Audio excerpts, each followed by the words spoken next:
ভয়াবহ নির্যাতনের পাশাপাশি আতঙ্ক সৃষ্টি করে মিয়ানমার থেকে রোহিঙ্গাদের বিতাড়িত করতে ভিন্ন কৌশল নিয়েছে দেশটির আইনশৃঙ্খলা রক্ষা বাহিনী। বাংলাদেশ সীমান্ত ঘেঁষে রোহিঙ্গা অধ্যুষিত এলাকাগুলোতে নির্যাতন শুরু করেছে তারা। এদিকে বাংলাদেশে অনুপ্রবেশের দায়ে কক্সবাজারের উখিয়া ও টেকনাফ থেকে ৭০ জন রোহিঙ্গা এবং ৪ দালালকে আটক করা হয়েছে। এছাড়া সীমান্ত দিয়ে বাংলাদেশে রোহিঙ্গা অনুপ্রবেশ ঠেকাতে একসঙ্গে কাজ করতে একমত হয়েছে বর্ডার গার্ড বাংলাদেশ ও মিয়ানমারের বর্ডার গার্ড অব পুলিশ। বিস্তারিত কমলদের রিপোর্টে। ২ সপ্তাহের বেশি সময় অতিক্রান্ত হলো, এখনো স্বাভাবিক হয়নি বাংলাদেশ মিয়ানমার সীমান্ত। মিয়ানমারের সরকারি বাহিনীর ভয়াবহ নির্যাতনের মুখে টিকতে না পেরে বাংলাদেশে পালিয়ে আসছে রোহিঙ্গারা। রাতের অন্ধকারে অবৈধ অনুপ্রবেশ হচ্ছেই। টেকনাফ ও উখিয়ার বিভিন্ন পয়েন্ট থেকে ৪ দালাল সহ ৭৪ জনকে আটক করেছে পুলিশ জানিয়েছে এসব দালালরাই তাদের বাংলাদেশে প্রবেশে সহযোগিতা করেছে। সর্বমোট ৬২ জনকে আটক করেছি, তার মধ্যে নারী পুরুষ এবং শিশু রয়ে গেছে।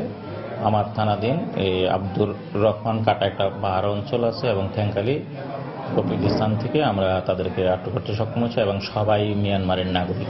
কক্সবাজারের জেলা প্রশাসক জানিয়েছেন আটককৃতদের আইনি প্রক্রিয়া সম্পন্ন করার জন্য বিজিবির কাছে হস্তান্তর করা হবে। সীমান্ত এলাকা অথবা যে সমস্ত এরিয়াতে আমাদের মায়ানমারের জনগোষ্ঠী আমাদের অঞ্চলে বা আমাদের এরিয়াতে বসবাস করছে, সে সমস্ত এলাকায় যাতে শান্তি শৃঙ্খলা বজায় রাখে সেই বিষয়ে আমরা চেষ্টা করছি। এদিকে মিয়ানমারের উদ্ভূত পরিস্থিতি এবং সার্বিক বিষয় নিয়ে বৈঠক হয়েছে বাংলাদেশের সীমান্তরক্ষী বিজিবি এবং মিয়ানমারের বর্ডার গার্ড পুলিশের মধ্যে। দুপুরে কক্সবাজারের দুদেশের রিজিওনাল কমান্ডার পর্যায়ে এই বৈঠক অনুষ্ঠিত হয়। মায়ানমারের রাখাইন স্টেটে মুসলিম কমিউনিটি আছে, এরা যে আমাদের দেশে চলে আসতেছে আমরা এটা তাদেরকে জানিয়েছি। তখন উনারা বলেছে যে উনাদের কিছু ক্যাম্প অ্যাটাক হয়েছিল, তার প্রেক্ষিতে উনারা বিভিন্ন ধরনের অপারেশন করছে। তো উনারাও জানে যে কিছু লোক চলে আসতেছে। আমরা দুই পার্টি সিদ্ধান্ত নিয়েছি যে উনারা উনাদের দিকে আরো পেট্রোল জোরদার করবে, কোনো ইনফরমেশন থাকলে সঙ্গে সঙ্গে আমাদের সাথে শেয়ার করবে, যাতে আমরাও তৎক্ষণাৎ সেই সমস্ত জায়গাতে প্রতিহত করতে পারি যদি কেউ অবৈধভাবে আমাদের দেশে প্রবেশ করতে চায়। অপরদিকে মিয়ানমার পক্ষ থেকে প্রস্তাব দেওয়া হয়েছে বাংলাদেশ এবং মিয়ানমারের সীমান্তরক্ষী বাহিনী যৌথভাবে টহল দিবে। কক্সবাজার থেকে কমল দে, সময় সংবাদ। মিয়ানমারে রোহিঙ্গা নির্যাতনের ঘটনায় সে দেশের রাষ্ট্রদূতকে তলব করে উদ্বেগ জানিয়েছে পররাষ্ট্র মন্ত্রণালয়। বিকেলে পররাষ্ট্র মন্ত্রণালয়ে সাংবাদিকদের এক প্রশ্নের জবাবে একথা জানান পররাষ্ট্র সচিব শহীদুল হক। রোহিঙ্গা সমস্যার সমাধানে দুদেশের সরকার প্রধান পর্যায়ে আলাপ আলোচনা চলছে বলেও জানান তিনি। আমাদের মাননীয় প্রধানমন্ত্রী এই ইস্যু নিয়ে একাধিকবার মিয়ানমারের রাষ্ট্রপতি এবং স্টেট কাউন্সিলর আছেন, তার সাথে কথা বলেছেন। আমাদের পররাষ্ট্রমন্ত্রী ওখানকার পররাষ্ট্রমন্ত্রীর সাথে কথা বলেছেন। আমি 5 বার মিয়ানমারে গেছি এই মিয়ানমার ন্যাশনাল সিল বাংলাদেশ এই ইস্যুটা নিয়ে আলাপ করতে। I can assure you that এই পরিস্থিতিতে যেটা করার সেটা করা হয়েছে, করা হচ্ছে এবং করা হবে। এদিকে সাম্প্রতিক দমনপীড়নের মধ্যে পুলিশের আরো কঠোর অভিযানে নামার সিদ্ধান্তে উদ্বেগ জানিয়েছে আন্তর্জাতিক সংস্থাগুলো। যৌথ বাহিনীর অব্যাহত বর্বরতার মধ্যে এ ধরনের পদক্ষেপ আঞ্চলিক সহিংসতা আরো বাড়িয়ে দেবে বলে আশঙ্কা মানবাধিকার কর্মীদেরও। এ হলো মিয়ানমারের রোহিঙ্গা অধ্যুষিত গ্রামগুলোর তাণ্ডবের চিহ্ন।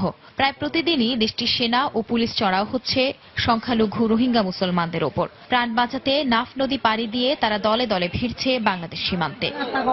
বিজিবির চোখ ফাঁকি দিয়ে কেউ কেউ আশ্রয় নিয়েছে কক্সবাজারের রোহিঙ্গা শরণার্থী শিবিরে। আর মুসলমানের দেশ করে আর ঘর হুরা দি ফেলাইয়ে আর বেড়াইন ধরে গুলি মারি ফেলাই খেসুর জরা দিয়ে। এদিকে সন্ত্রাস দমনের নামে রোহিঙ্গা অধ্যুষিত গ্রামগুলোয় অভিযান জোরদারে নতুন নতুন কৌশল নিচ্ছে মিয়ানমারের আইন শৃঙ্খলা রক্ষা বাহিনী। রাজ্যের সিত্তে শহরের পুলিশ ঘাঁটিতে বিশেষ প্রশিক্ষণ দেয়া হচ্ছে সদ্য কৈশোর পেরোনো অমুসলিমদের। জরুরি প্রয়োজনে যেন আমরা দক্ষ পুলিশ সদস্য পাই, এজন্যই 112 দিনের এই প্রশিক্ষণ কার্যক্রম চালু করা হয়েছে। মার্শাল আর্ট, ভারী ভারী অস্ত্রের ব্যবহার ও দাঙ্গা নিয়ন্ত্রণের প্রশিক্ষণ শেষে সবাইকে অভিযানে পাঠানো হবে। সাম্প্রতিক দমনপীড়নের মধ্যে পুলিশের আরো কঠোর অভিযানে নামার সিদ্ধান্তে উদ্বেগ জানিয়েছে আন্তর্জাতিক সংস্থাগুলো। শিক্ষাগত যোগ্যতা বা স্বাস্থ্য পরীক্ষা ছাড়াই নিয়োগ এবং অদক্ষ কর্মীদের দিয়ে প্রশিক্ষণ দেওয়ার কারণে ওই এলাকায় সংঘাত ও রক্তপাত বাড়বে বলে আশঙ্কা তাদের। মিয়ানমার সরকার সন্ত্রাস বিরোধী অভিযানের নামে জাতিগত দমনপীড়ন চালাচ্ছে। রাখাইন রাজ্যে পুলিশ সহ যৌথ বাহিনীর অভিযান এখন প্রশ্নবিদ্ধ। ওইসব বাহিনীতে সংখ্যালঘু মুসলমান সম্প্রদায়ের কোনো প্রতিনিধি না থাকায় স্বচ্ছতা নিয়ে সন্দেহ থেকেই যায়। চলতি বছরের অক্টোবরে রাখাইন রাজ্যের একটি তল্লাশি চৌকিতে সন্ত্রাসীদের হামলায় 9 পুলিশ সদস্য নিহত হয়। রোহিঙ্গারা এই হামলা চালিয়েছে অভিযোগ তুলে বিভিন্ন রোহিঙ্গা অধ্যুষিত গ্রামে ক্লিয়ারেন্স অভিযানে নামে সেনাবাহিনী। আন্তর্জাতিক সাহায্য সংস্থা ও গণমাধ্যমকে ঢুকতে না দেয়ায় সেখানকার সঠিক পরিস্থিতি যাচাই করাও সম্ভব হচ্ছে না।